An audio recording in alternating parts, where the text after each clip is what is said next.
Good evening, chat. Unfortunately, today we don't have great news. Well,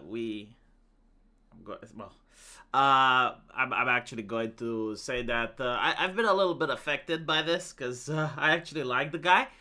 But yeah, Scott Adams has passed away, and the mainstream media is not pulling any punches. I mean, look at this.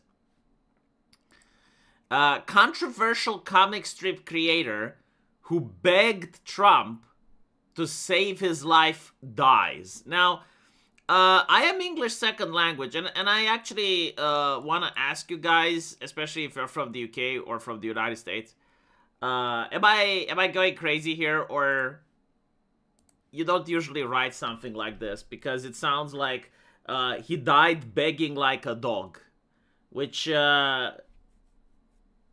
like given what the mainstream media is writing right now, makes me feel that this is what the journalists really meant. Especially when he didn't actually beg Trump. We're going to talk about what happened, but it's a nasty thing to say, isn't it? Like, this is not what you usually say when a person passes away.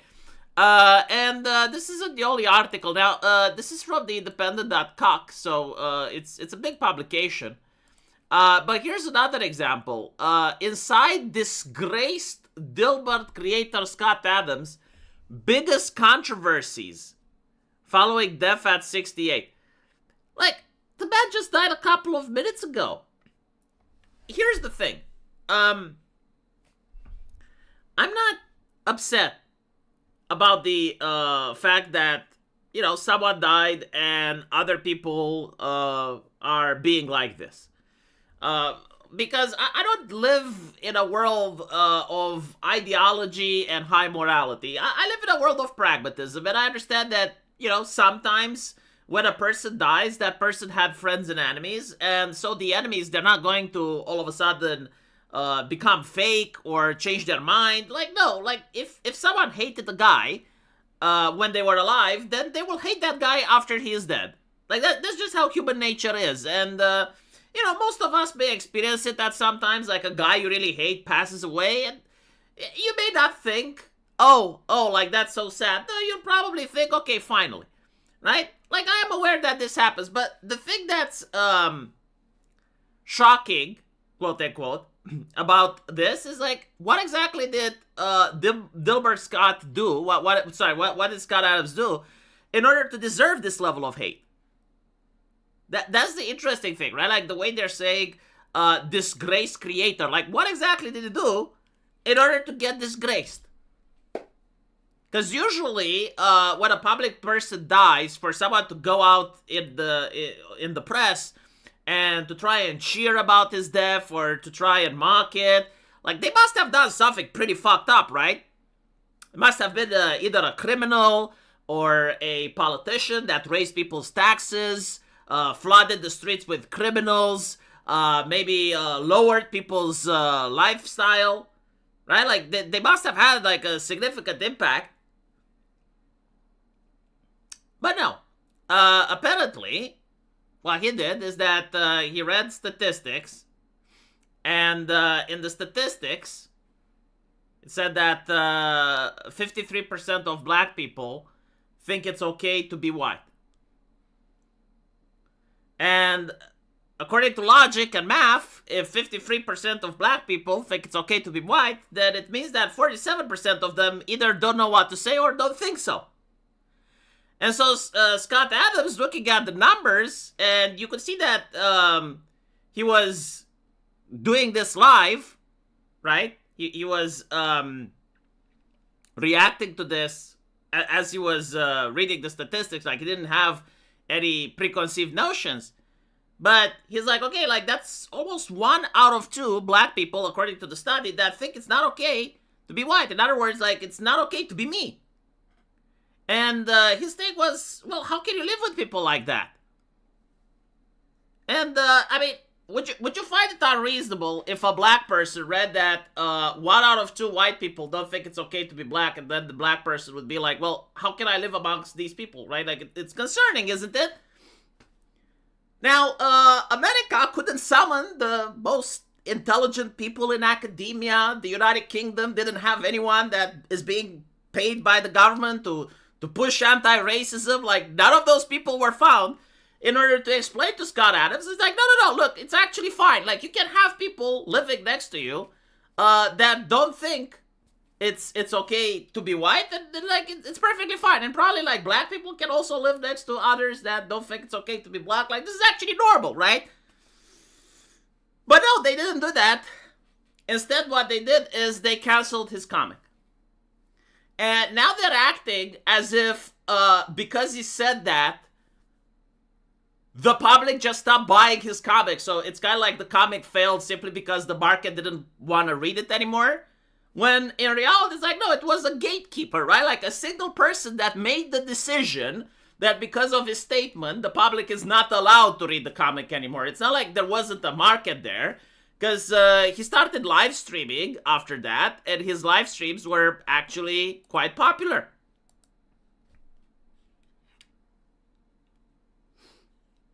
The dragon woman is crazy. I can't fix her. Like, I'm sorry, I don't know which dragon. Oh, okay, I know which dragon woman you're talking about now, right? You'll see her at the next Under the Bridge podcast.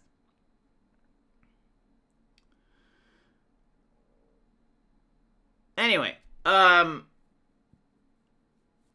the whole thing with this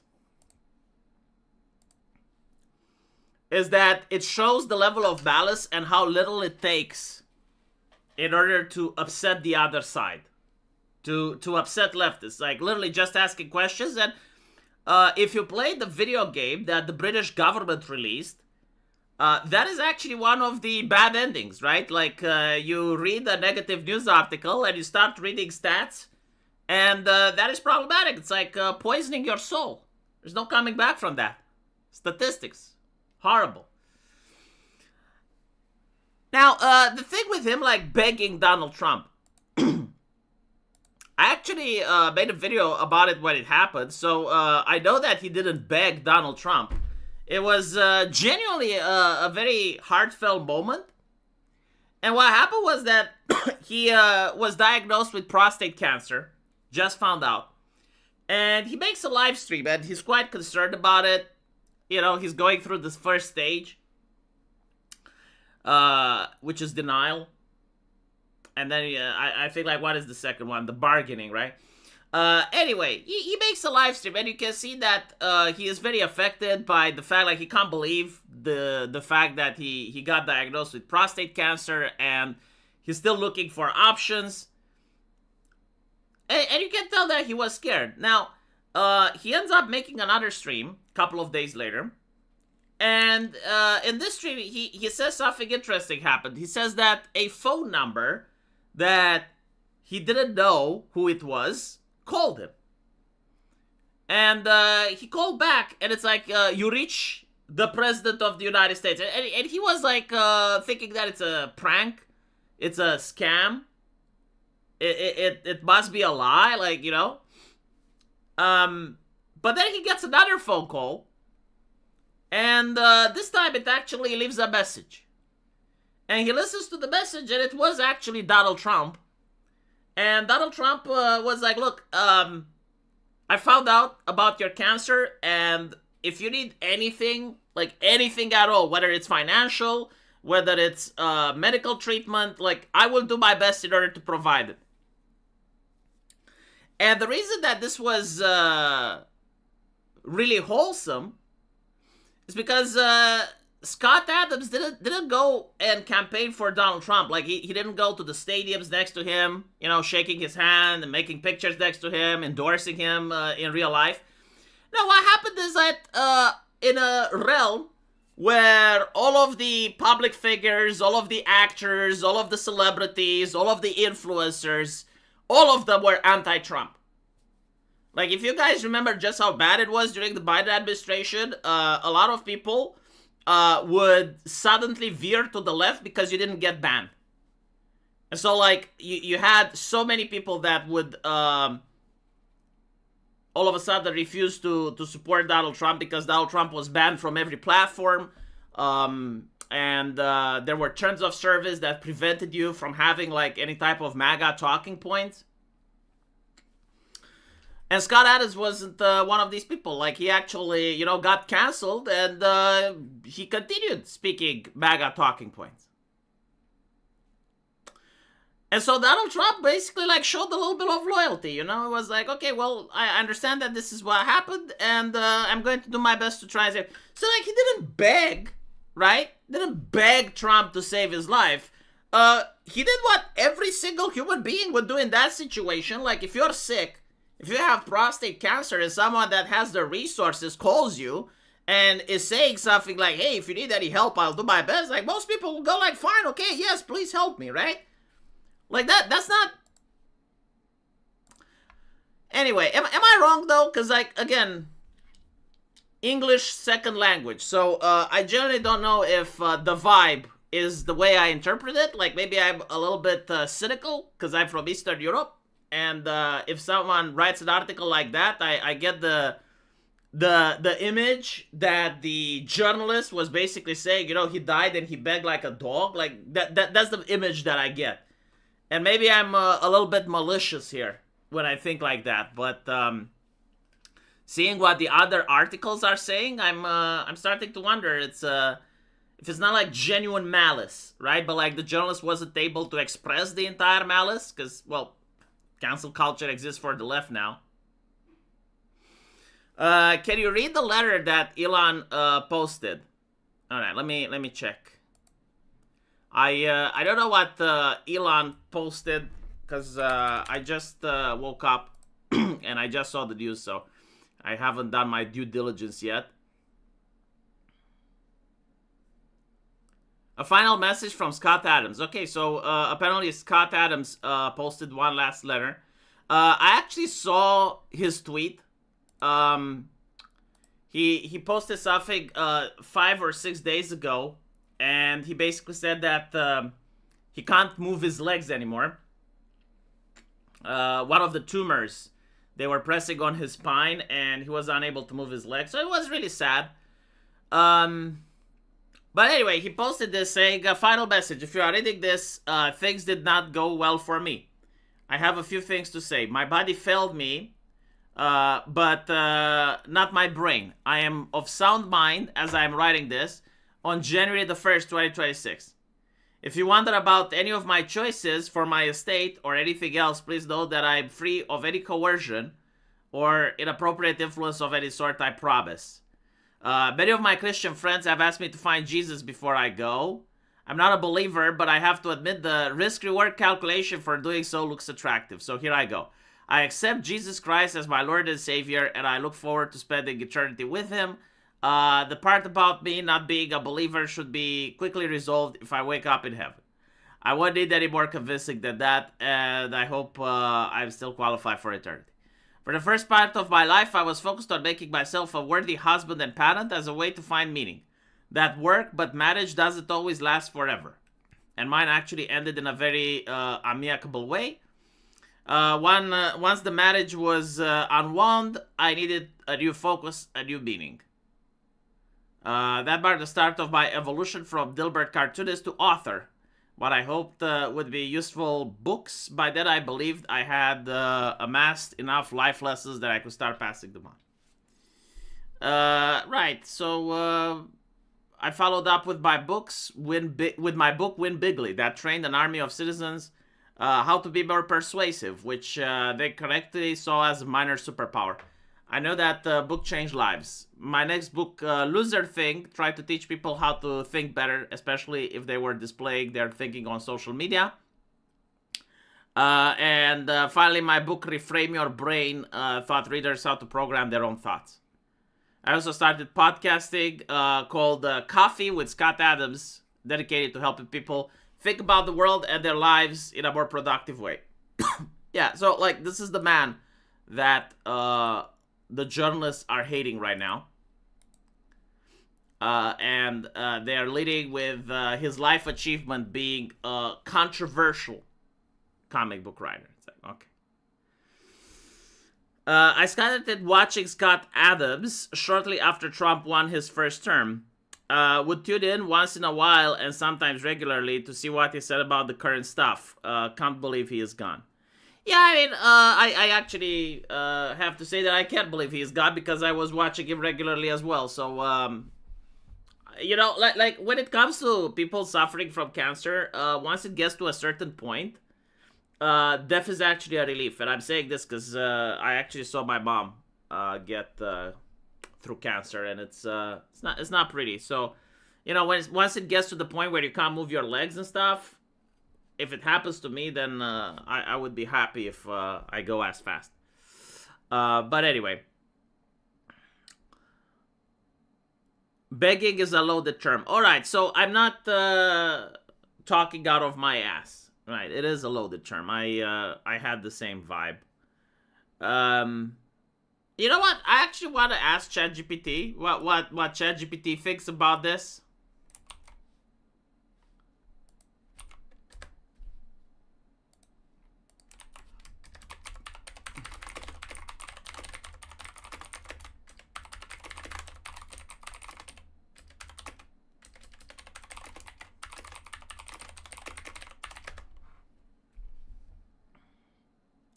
Okay, so I'm not crazy, right? Chat, look at this. Controversial comic strip creator who begged like Trump to save his life. English is my second language. Can this be interpreted like he begged like a dog? Yes, the headline absolutely carries that flavor, and it's not an accident. English news headlines are sneaky little propaganda machines. This is what the AI is telling me, right? The compass a whole story into a few emotionally loaded verbs, and begged is one of the spiciest ones in the dictionary. Begged doesn't just mean asked urgently. It means pleaded, humiliated himself, crawled verbally.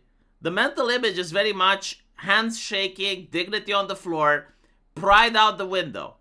So when a headline say creator who begged Trump to save his life, compare the alternatives. Ask Trump for help, which is neutral.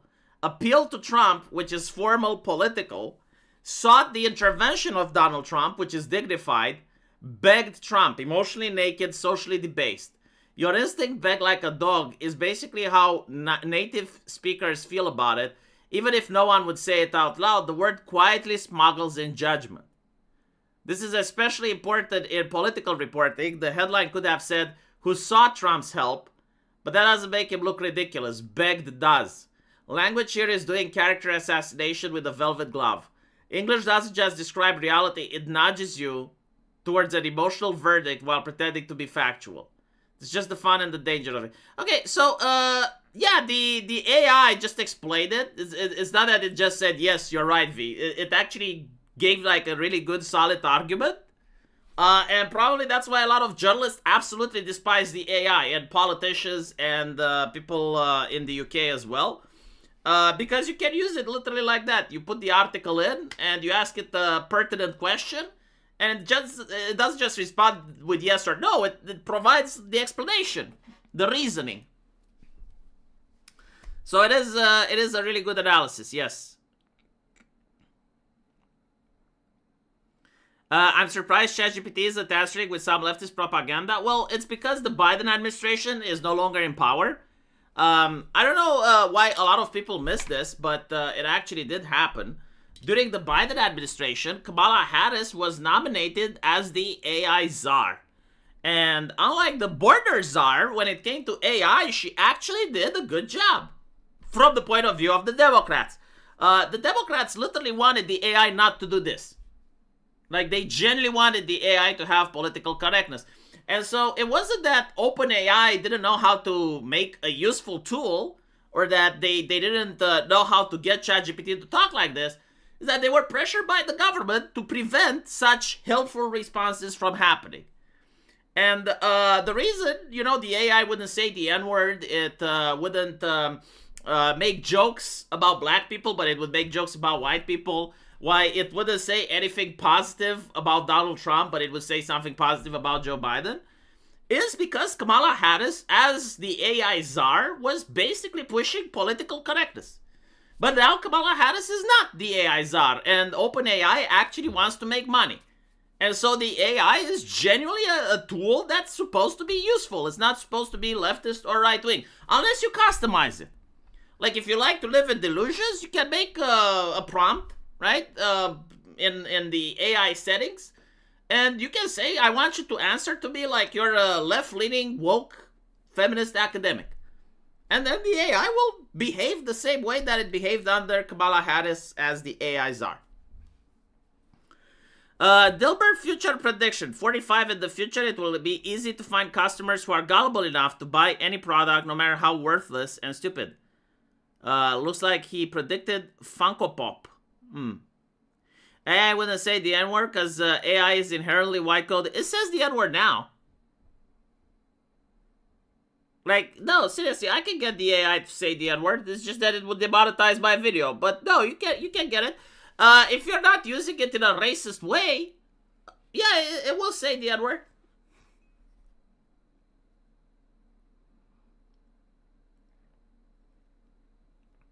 During the Kamala year, it wouldn't say it.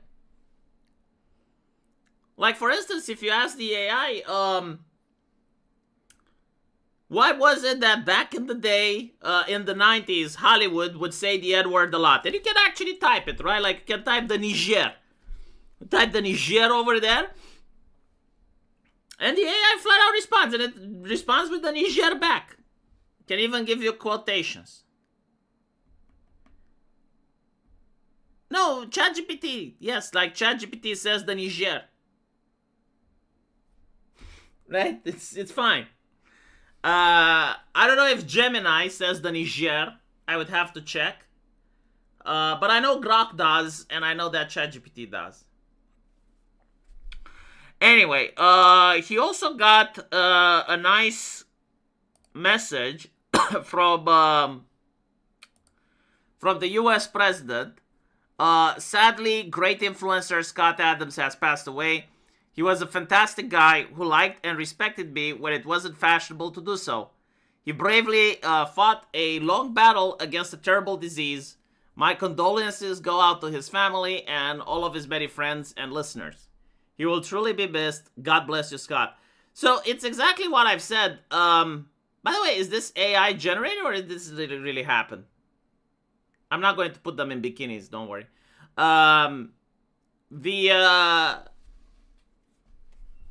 The relationship between Trump and Scott Adams seems to be like they didn't know each other.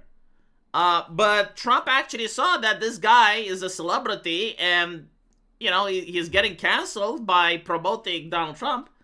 So when he found out that he got sick, he contacted him and tried to do anything in his power in order to heal him. But apparently it wasn't enough.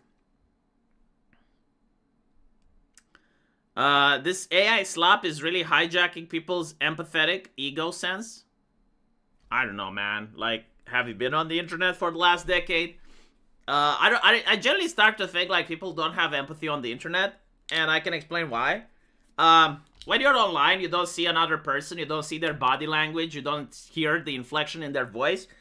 You see words on your screen. And so when you see words on your screen, you're more likely to go with, especially like the way social media is designed, to harvest likes and retweets and upvotes. A lot of people just want to be popular. And so like they want to have like the banger, the zinger.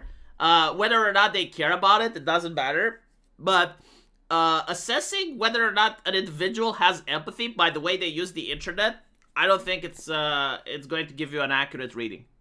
I generally don't.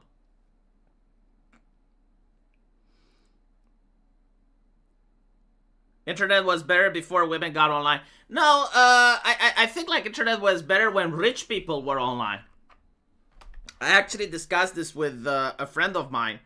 And we came to the conclusion that the internet we grew up in, it was mostly young people and mostly rich people. And by rich, I mean the type of people that could afford not to just have a computer, but they could also afford to have an internet connection. When internet first came out, it was extremely expensive. You had to connect your phone to it, and you were being charged by the minute. And so the people on the internet were really rich, young individuals. And these were like the individuals that were willing to have like normal educated interactions. They were individuals that I mean, usually rich people are more degenerate, and so they don't get offended easily. And so, like, that was the original internet. And when people like Kitsune Mizuki came along, women came along, the internet, yeah, it became a mommied up place, if you will.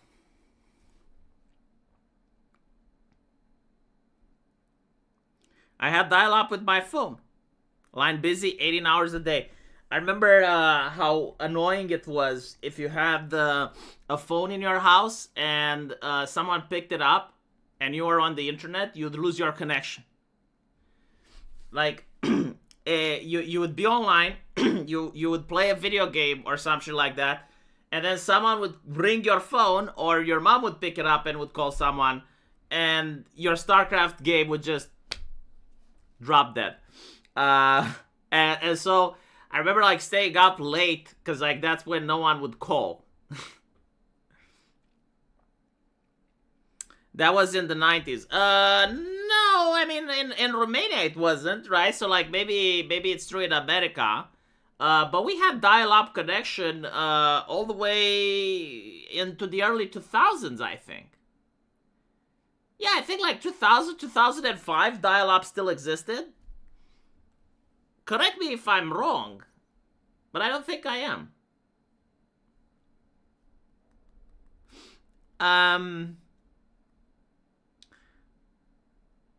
Real rich people had 2 phone lines. No, they didn't have 2 phone lines. They had, like those phones that you put on the wall and you hang them, and they had 2 of them in the house. But it was like the same line, to the point that if you picked up a phone and someone else was talking on the other phone, you could actually listen into the conversation. Phone calls used to be really cheap back in the day. You could be on the phone all day. No, I mean, maybe where you live in. No. Like, phone calls were expensive. And I remember they would charge you if you called in a... Well, during communism, at least, here, I think, like, they charged you more if you called in another city. And they would charge you insane if you called in another country. So, yeah, they weren't cheap at all. Anyway.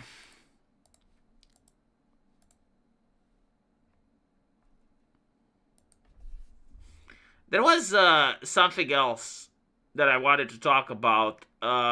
Short Fat Otaku. Why do I keep mentioning him? It's I swear to God I'm not stalking him. It's just that X keeps feeding me his steaks. And so if I keep getting his steaks, I have to respond. Like I can't help myself. There's no control here. But this is posted by a lot of left-wing people. I gotta say, like Short Fat Otaku is doing very poorly on YouTube, but he's doing amazing on Twitter.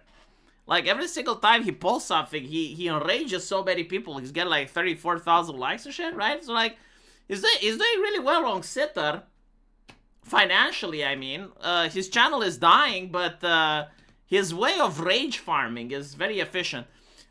So the idea is like, if you are okay with this and you get to see like the Irina assassination video, but outraged by this, you are the problem.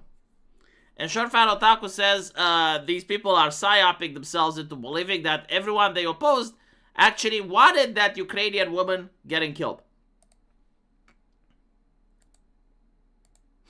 I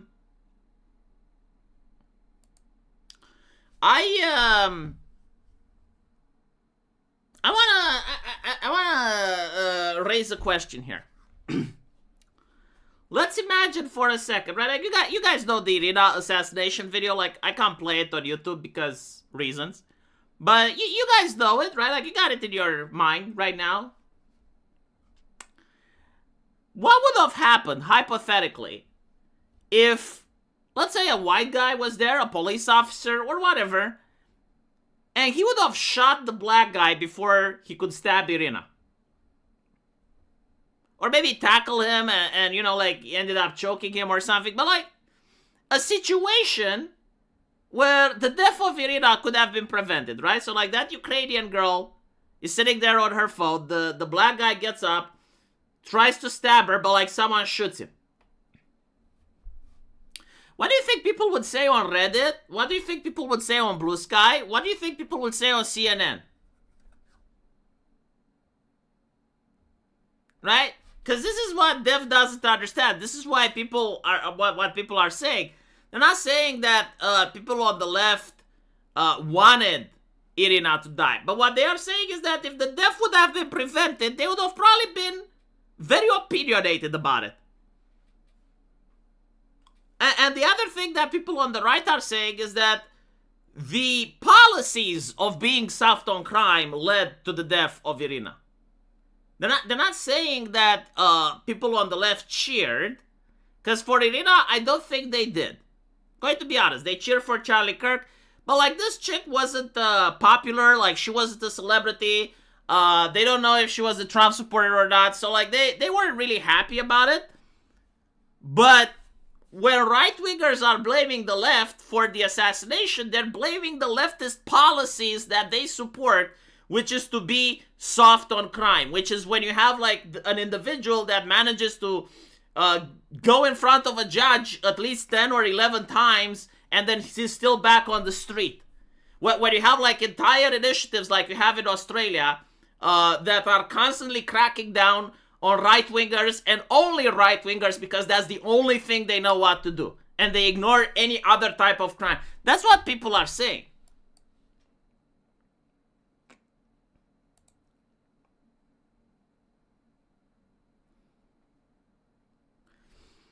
Noga Coatsmith, thank you for the $5. Phone service was only by the minute. If it was long distance, we used the net to bypass long distance charges back then because we were not rich. I remember that as well. There was a time period. I think it wasn't a long one, but it was a very short time period of Interimario where phoning someone and talking to them on the phone was actually cheap. Using the internet, it was more costly than talking on the phone, and you paid by the minute. Phoning someone from another country was crippling expensive. It was a long distance call. And so if you use the internet in order to talk to them, it was cheaper, but a lot of people didn't have the internet. And I remember like there were certain programs that you could download, certain apps that would allow you to actually make a phone call from the internet. Like that was revolutionary, right? So like you would download, I forgot the names of them, but you would basically like dial a number on your computer and then speak on the microphone and you would basically talk to someone else on the phone.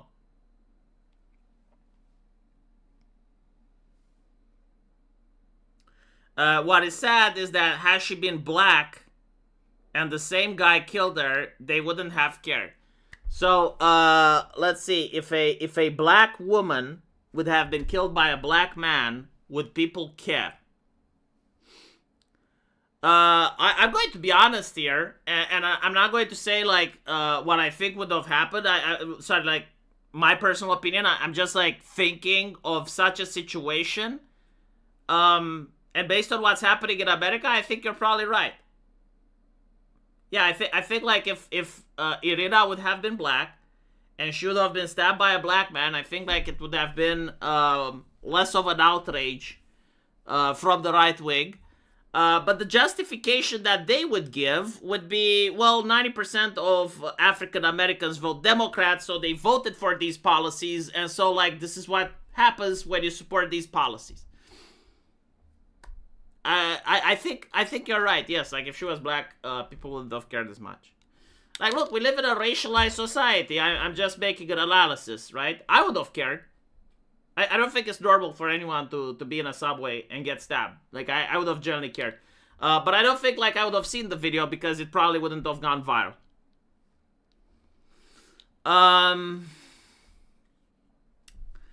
It's funny you mentioned Dev doing really well on X. I was looking for some Dev quotes to make a video.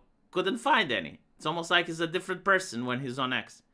No, I think lately he's the same. He actually deleted millions of views from YouTube. So like he deleted several videos, and I assume he did so because he changed his mind on the opinion, and he doesn't want people to bring back stuff that he said in the past in order to argue with him in the present. You know?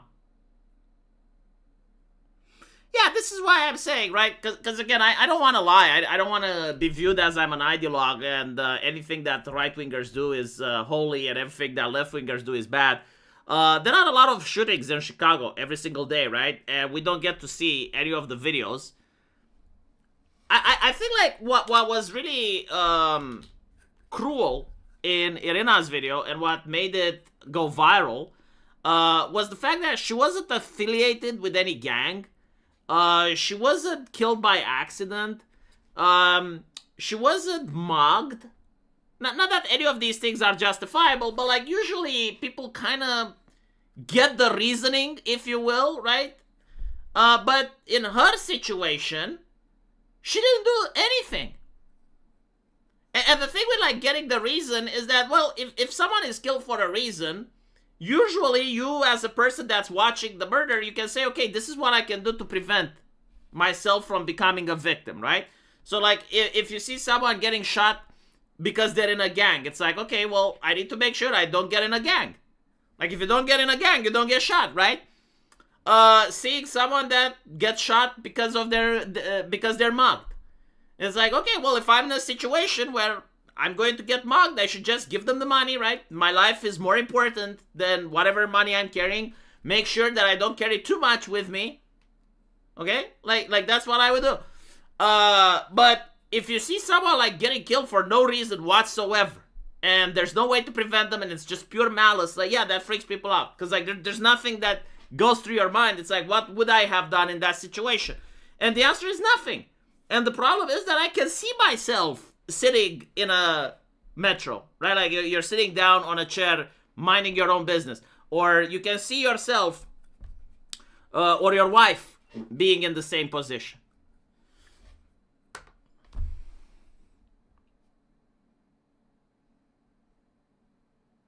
You know what to do not to be Irina? Listen to Scott Adams. Oof.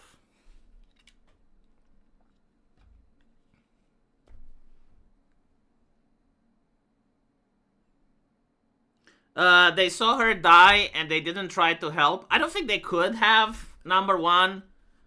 To me, it wasn't surprising that people didn't try to help because there are some major cities where, yes, like, people will not help you. And I have seen even in my town, like, let's say someone passes out in a ditch. Maybe they suffered a heat stroke or something, and people just pass by. Like, no one wants to help.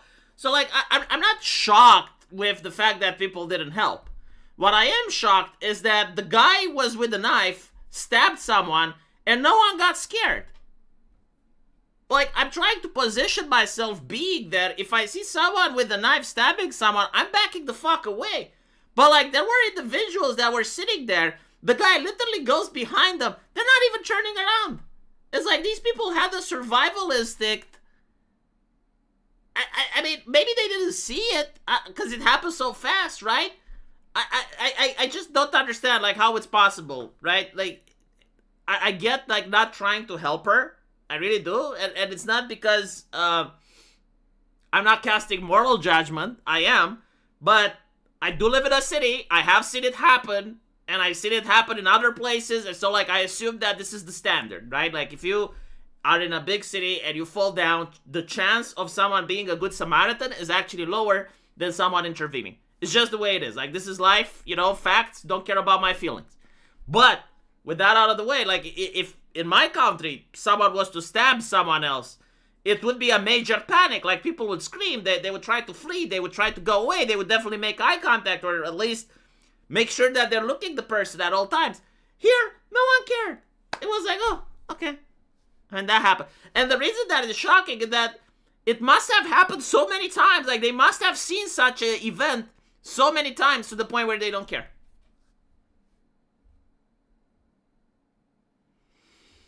Yeah, I know what you're saying. It's like helping her after. She didn't die immediately. She bled out. No, like that level of wound, she bled out in a couple of minutes. There's nothing you can do. Like even if the doctors were there, it's kind of like with Charlie Kirk, right? If you're hit in the aorta or a major artery, like even if the ambulance is next to you, they can't do much.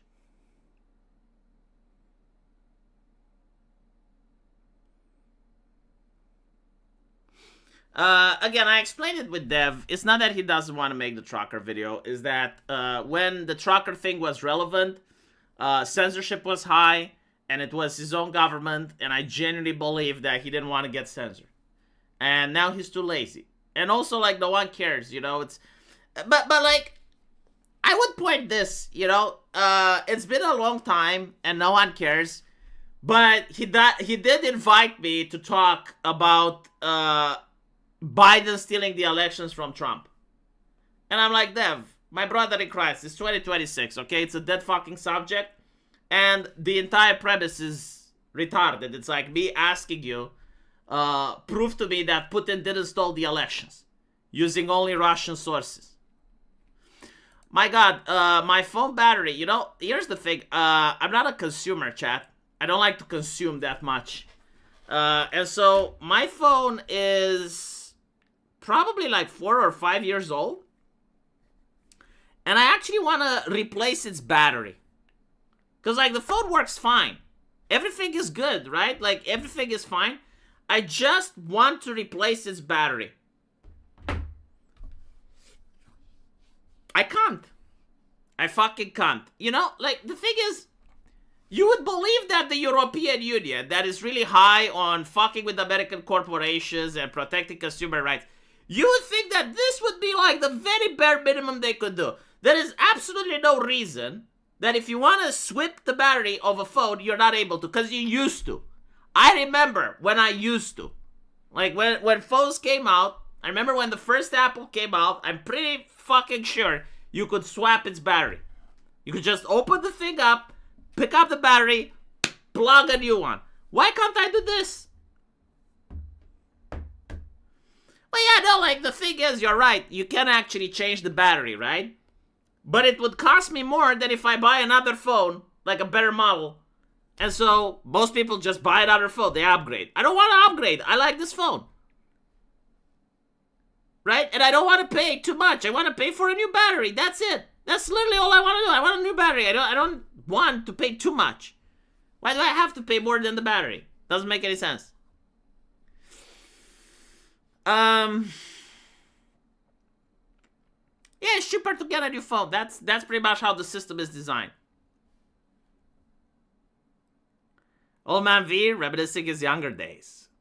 Thank you for being a member for, holy shit, more than 3 years now. By the way, speaking of cancer, I understand that Mr. Medicare is going to live stream. When is it? Is it this weekend? Or did I miss it? He's going to live stream regarding Tim Walz. If we all stop believing in Dev, he will disappear. I don't want Dev to disappear. I mean, I don't... I mean, I hate Dev because he ruined my Dungeons and Dragons campaign, but I don't hate him, you know? The reason that I find him interesting is that I genuinely believe that he believes everything he's saying. Like, I do think that he is not like Hassan Piker, right? Or like the Young Turks. Like the Young Turks, I know for sure they don't believe the shit they're saying. Anita Sarkeesian, another person, like she genuinely didn't believe the shit she's saying. Dev, I am 100% sure, this is my conviction, he believes the stuff he is saying.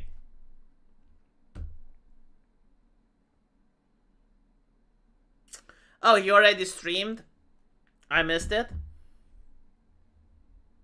Okay. Yeah, I didn't buy a hat for my hat. His health seems to be on the up and up. This is after he finds religion. I swear, I never expected to see Medicare finding Christianity. But he's probably going to get the zeal of the convert if he actually gets healed after he finds Christianity. He's going to he's going to be more rabid than Melody Mac. This is my prediction. Hopefully he does get better. He always made me laugh. I remember my formative years on YouTube. It was Sargon of Akkad and Mr. Bedecker. And so, yeah, I actually wanted to start streaming more.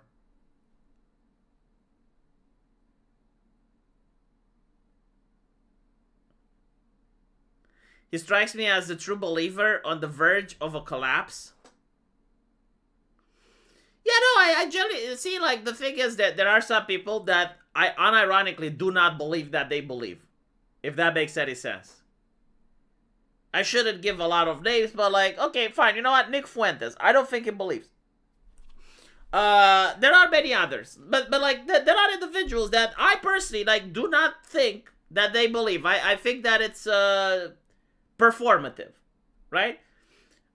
In order to gain social acceptance, in order to have an umbrella. But anyway, Mr. Bedecker, I genuinely think he believes. I do. I think that Razor Fist believes. And that's pretty much it. Like, these are the people that I've genuinely convinced. Like, no, they unironically believe. There's that other guy, Metatron. He makes history videos. I think he believes as well. Yeah, I think Bedecker really had cancer. Didn't expect that man to find Christianity with all the people praying for him. It was inevitable. Yeah, no, I don't believe it. Look, what if he was Japanese, right? Like, did you notice everyone finds the religion of their region whenever they're in an impasse? Like, a Hindu finds Hinduism, a Muslim finds Islam, Japanese person starts praying to the kami. Like, this is not evidence that, oh, well, it's a persuasive argument. Like,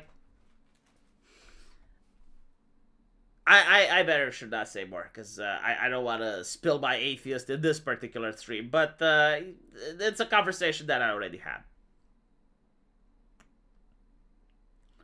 had. Nick is very mercurial. I think it's personally being confrontational. No, I generally don't think that Nick believes. Like, it's not about that. It's like, for instance, he said that, his perfect vision is to live in a neighborhood where everyone is Christian, but not too Christian, not too judgmental. And it's like, but why though? Like, it's kind of weird.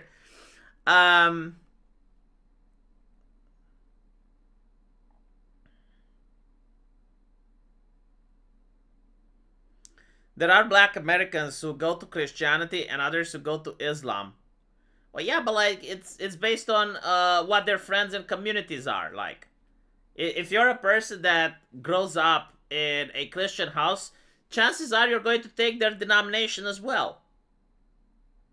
Like, most people that convert, like, let's say you're an atheist, right?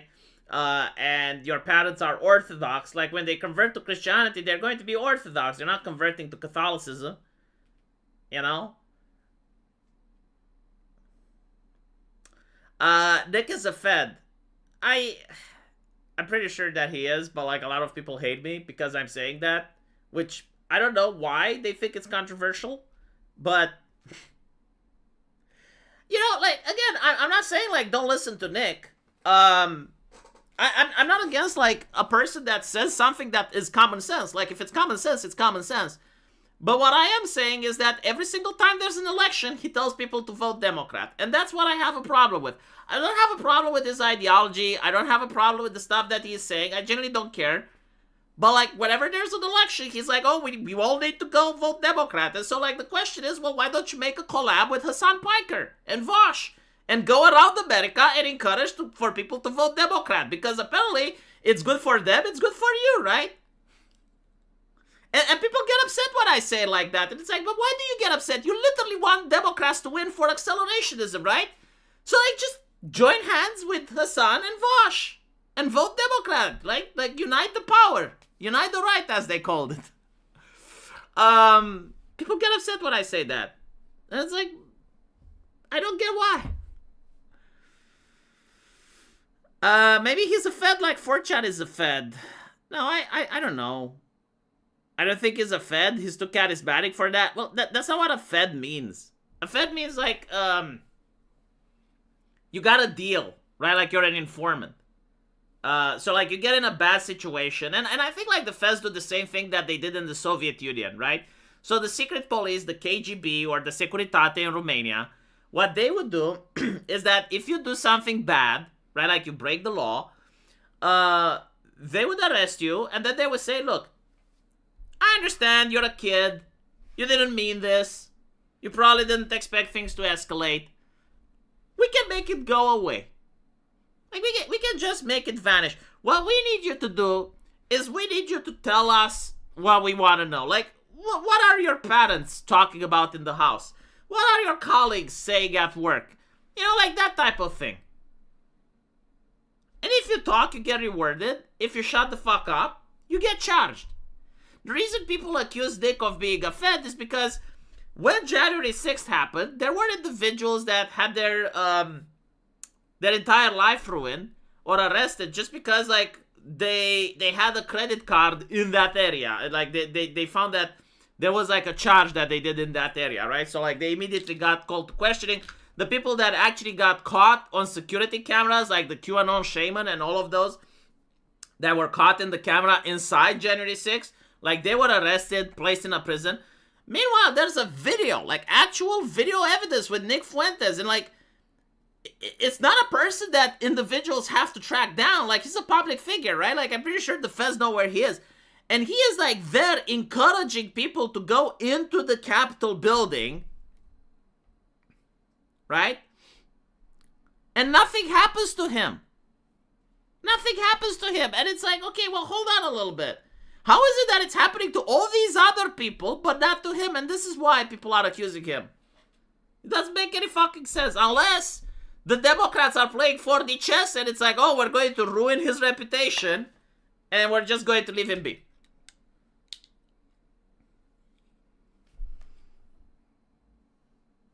Informants don't get TV spots and rallies? Are you kidding me? Of course they do. Like there are a lot of people during the civil movement that the FBI used, and they got TVs and rallies, and they were ratting and like you can look at history, and in the KGB they did the same. No, but like think about it this way, and this is how you can convince me that I'm wrong. And I keep saying this, and I'm sorry for the ones that listen to my previous streams and know what I'm going to say, but I'm still expecting one day for someone to prove me wrong. If you are Hillary Clinton and you want to pay Nick Fuentes to do controlled opposition, right? Like literally, you're saying, look, we need some right-wingers to do controlled opposition for us. Like, let's pay them, because that's how politics work, right? Like, let's pay them. And for some reason, let's say Nick accepts. What would he do differently than he does now? Like, controlled opposition, what that means, it's a political tactic.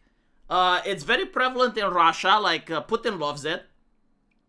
But people notice that the Putin government was actually sponsoring right-wingers and left-wingers. And it made no sense, right? Like, why are you funding your opposition? And the reason for it is that the opposition talks right-wing talking points, right? Like, normally they bring up populist right-wing grievances. But when there is an issue of importance, like when there is a matter of a vote, when there is a matter of public opinion, all of a sudden they break ranks and they will basically tell you to agree with the other side. And it creates the illusion in the public mind that that issue is so important that even enemies agree with it, right? And so why am I saying this with Nick? Well, I'm looking at Nick, and every single election he tells people to vote Democrat. And look, it can happen once, it can happen twice, it can happen 3 times. But after a certain point, like, what type of right-winger are you if you vote Democrat consistently? Would you consider Hassan Piker to be a Democrat if he voted Republican consistently? Would you consider Vosh or Destiny to be a Democrat if every single election they voted Republicans and they were like, oh, we need accelerationism, you guys. We need to have right-wingers in power so things go that bad that people will one day just vote socialism. Like, that's not how it works. And so, I'm sorry, unless you can tell me what he would do differently, I'm not going to change my mind. Al Sharpton, yeah, that's actually a good point.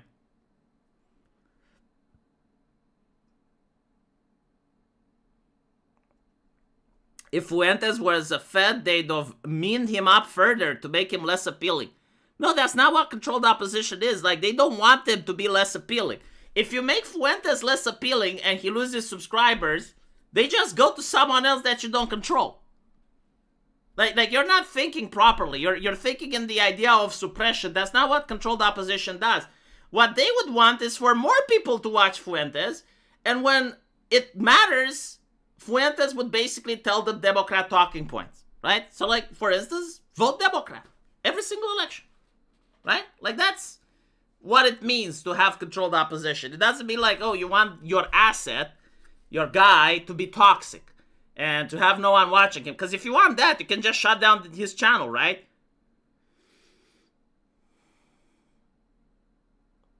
Remember when you said you'd support the left to protest right-wing censorship? He's doing that for real. Oh, come on. If I was doing that, if I was supporting the left in order to go against right-wing censorship, I would call myself a leftist. And ironically, like if I was to vote for the Democrats, and I was like, okay, well, the Democrats are against censorship, the right-wingers are censoring, I would be like, okay, I'm a leftist now. Because that's how I would vote. And I would be fucking honest about it. Yes, the Udoc says it's a grift. PSYOPs all the way down. I do think so as well. Are we still pretending voting is real? See, if you ever manage to get in power, if you ever manage to sit your ass down on a chair and make like $8,000 a month doing literally nothing, and you have like all the perks and all the benefits of being a politician, yeah, I think like for you, voting would matter a lot, especially if you know you can lose those perks, right? Especially if you know that some perks online can make it so that the public don't vote for you again in 4 years. So yeah, I think it matters. I don't think it is the most important thing. I think like what matters the most is where the money is going, right? Like every single politician is interested in your freedom and your liberty. And the question is like, is he for it or against it? And the other question is like, how much are you paying for politicians to defend your freedoms or liberty versus how much other people are paying to take it away from you? And that's pretty much what matters the most, right? But no, like voting matters as well. It's kind of like, let me put it this way, right? It's kind of like woke corporations. Like woke corporations that care more about the ESG and their investors and brand safety, right? Like you have these corporations that generally don't care about the customer at all. Like they have the community manager that insult the customer. And the reality is like, well, it can work for a while. Up until like customers legitimately stop buying your shit. And then you have your investors, you have your brand safety, you have everything you want, and you go bankrupt. Brandon, thank you for $5. Let's go, Brandon. For example, they're focusing on Nick Fuentes, but not Andrew Tate anymore. Why is that? Why are they focusing back on Kyle Rittenhouse specifically? I know why they're focusing back on Kyle Rittenhouse specifically. It's because he had opinions recently about ICE. And so they want to throw everything they want at ICE. With Andrew Tate, I don't know. I mean, does he... last time they focused is when he got his ass kicked. But does he have a live stream? Like, does he still do public things, right? Like, in order for them to focus on you, you need to do something. I don't know. Like, I've never seen clips of Andrew Tate or anything like that. I don't even know if he's streaming anymore, so...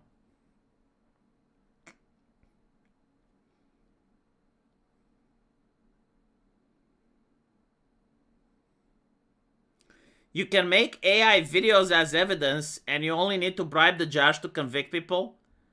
No, like in no sane country does it work that way. AI videos are actually really easy to spot. The technology just isn't there to make like a very convincing video. And not to mention, like, you can claim that the video was fake and they can bring an expert. So no, I don't think you can actually make AI videos. It's actually interesting, like, if the AI would ever become as good as real video, then actual footage is not going to be approved anymore. Like, that's going to be interesting. Unless it's like footage from like a CCTV or an officer's body cam or something like that. Video image could actually become just as good as hearsay. Probably they will have like various watermarks and shit. Like I saw they're already having like technology for politicians, so that when a politician speaks, like there's a certain level of lighting that goes on the wall, and then they can tell if the speech was like genuine or was it fake with AI. Anyway, right. I'll see you guys in my comment section, and hopefully you will check my other channels, because I'm going to be uploading stuff there. I'm gonna charge my phone first, and have a good evening, guys. Take care.